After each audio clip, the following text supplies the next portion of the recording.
Hello there, I'm Matteo, the Chief Mobile Opinionist at the Tech Travel Geeks, and this is the follow-up to our OnePlus Nord unboxing with this video, which is the OnePlus Nord setup video.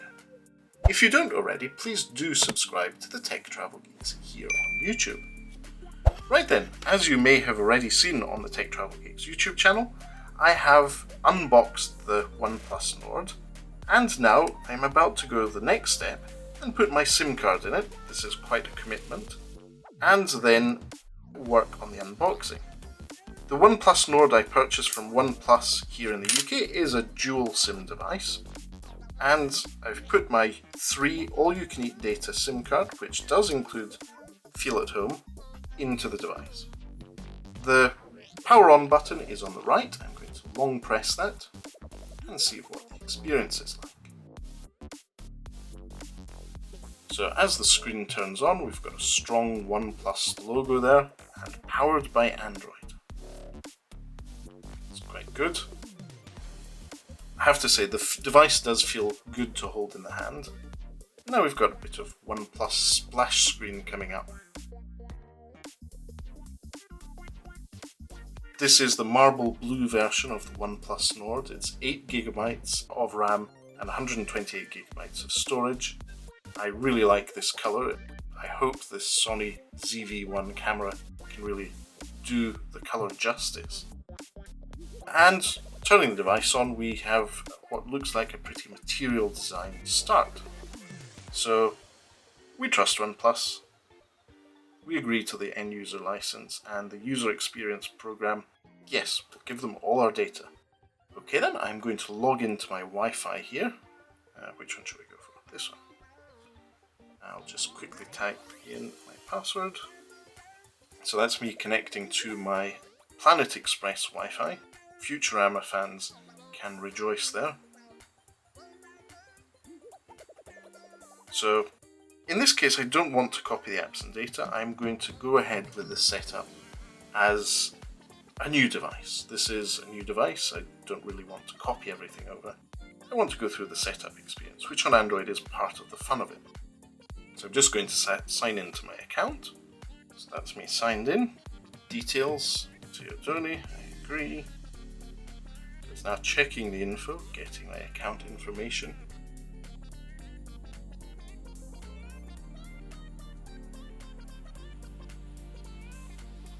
And we trust Google with all our data, as usual.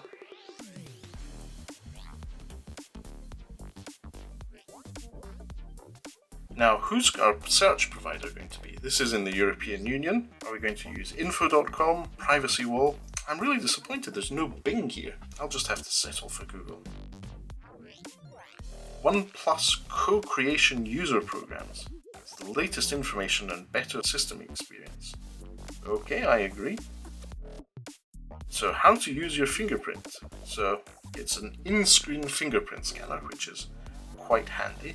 I'll set up a pin first though. So here we are. So we have a black screen. I'm going to tap on the fingerprint icon at the bottom, and this is quite fast.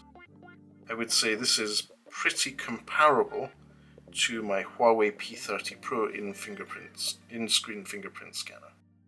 So now I'm going to work on the edges of my fingerprint, get that in. That's not Microsoft Edge, the browser.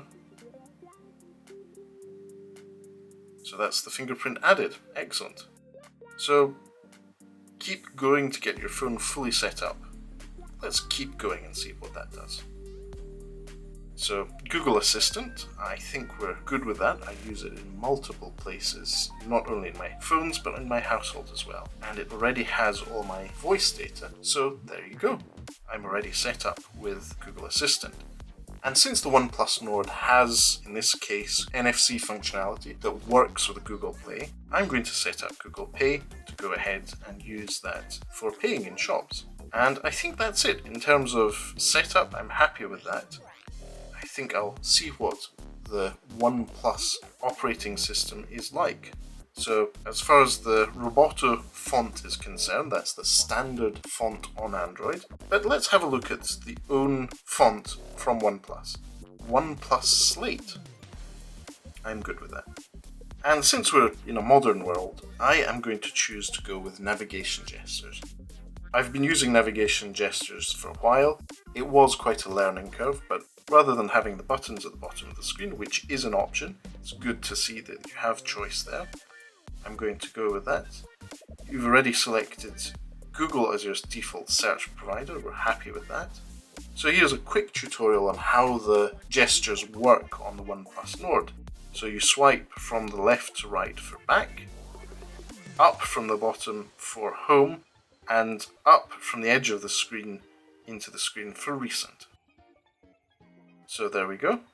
Let's swipe inward from the side for back, from the bottom edge of the screen from there, and from the edge of the screen. Oops, having a bit of a struggle here. Swipe up from the bottom edge of the screen and pause. That's it. Okay, so the setup is now complete. Fantastic. So here we are. I'm connected to Wi-Fi. I already have my 3 SIM card in setup. Very clever positioning of the wallpaper. As you can see, they've put a little bit of darkness at the top so you can't see the cutout for the selfie cameras. So this is OxygenOS. This is OnePlus's own Android distribution for their devices. It's very, very close to what some people refer to as stock Android. I like to call an Android distribution, but that's just because of semantics and what actually goes into it. It's not just a skin. This is an actual operating system where many of the applications have been replaced by OnePlus. But one thing they do is stick to Google's core apps. They don't try and reinvent the wheel. So your dialer here is now a Google dialer, very similar to the one you have on Android One devices as well as Pixel devices. And you also have messaging, the Messages app from Google. This is probably still updating at the moment. And let's just check from the Play Store how that's going.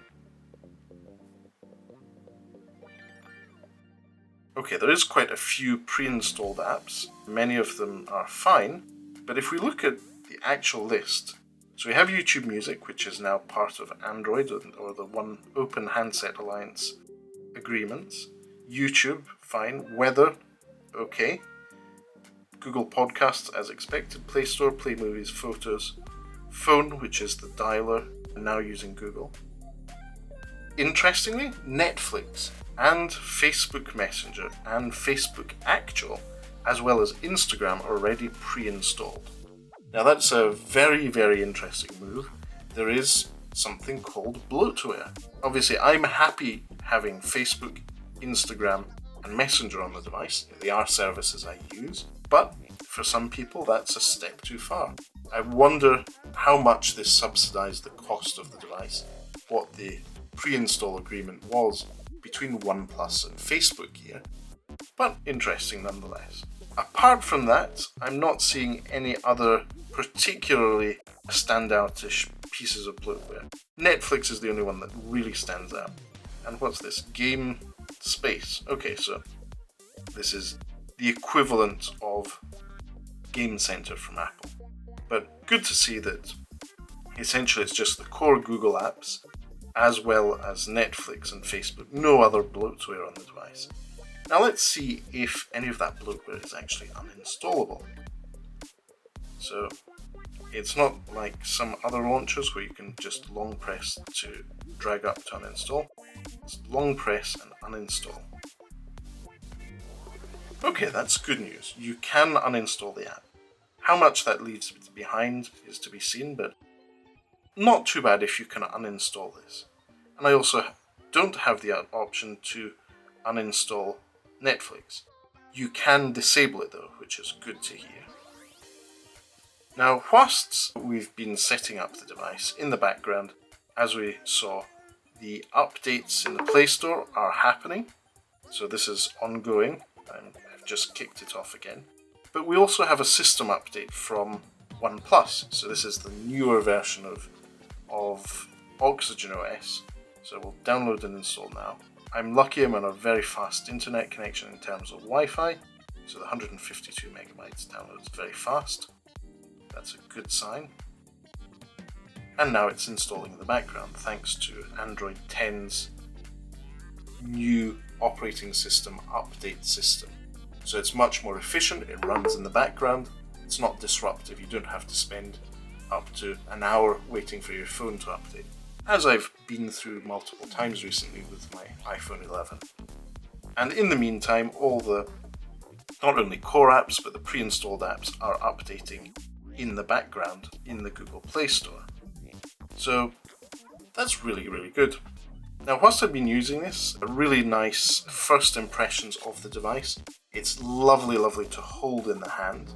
I've really enjoyed that part of the experience. And let's put it in its pre-installed case, just to give you a bit of an idea. I won't be needing to put a SIM card back in. I've put my main one there. So here we are. It feels nice. It's a slimline case. It raises just above the camera line on the side here, which is good. But personally, I would like to see a bit more of depth here, just to keep that camera safe. That 48 megapixel camera and the ultra wide and other sensors, I would like to keep them a bit safer personally. And on the back you can see the OnePlus brand and logo come through that Nord design on the TPU case, which is nice, it's quite pleasant to see. So, overall, nice ergonomics, it feels nice to type on. The haptic feedback is a bit mushy. I personally don't really like haptic feedback, but that's just me. Apart from that, the individual apps are updating through the Play Store. The operating system update is happening there. I'm now being prompted to reboot. I'll wait till the Play Store apps finish and finish this video before I reboot. But that's a good sign that as it comes out of the box, there's already some new OS updates. And that's one of the added values that OnePlus brings, is they do have relatively rapid and frequent OS updates which fix things and improve your device as time goes by. Now, whilst I'm here on a screen with a lot of white, you can see at the top left those two selfie cameras. We will be doing a full camera review of the OnePlus Nord. If you're traveling, or even if you're not, cameras are now a very important part of your mobile phone experience. So we'll be doing that, and soon, full review of the OnePlus Nord on the Tech Travel Geeks YouTube channel. Let us know if in the meantime, over the next weekend, you'd like to see one of Lukash's highly produced videos of first impressions of the OnePlus Nord. I personally might like to see that myself, but I won't commit to doing a review in less than 4 weeks. I think you can't really build up muscle memory and really be doing a video review of a device without using it for a significant amount of time. So that's everything for this video. If you'd like to know more, if you have any questions, if you'd like to give us some feedback, please do leave a comment in the section below this video here on YouTube. If you don't already, please do subscribe to the Tech Travel Geeks on YouTube. And for now, thank you for watching. I will now spend some time going through the lovely wallpapers that come pre-installed on the OnePlus Nord and choose something that you'll most likely be seeing in the upcoming videos on the Tech Travel Geeks YouTube channel. But as I said, thank you for watching. That was the Tech Travel Geeks setup video of the OnePlus Nord. Thanks and goodbye for now.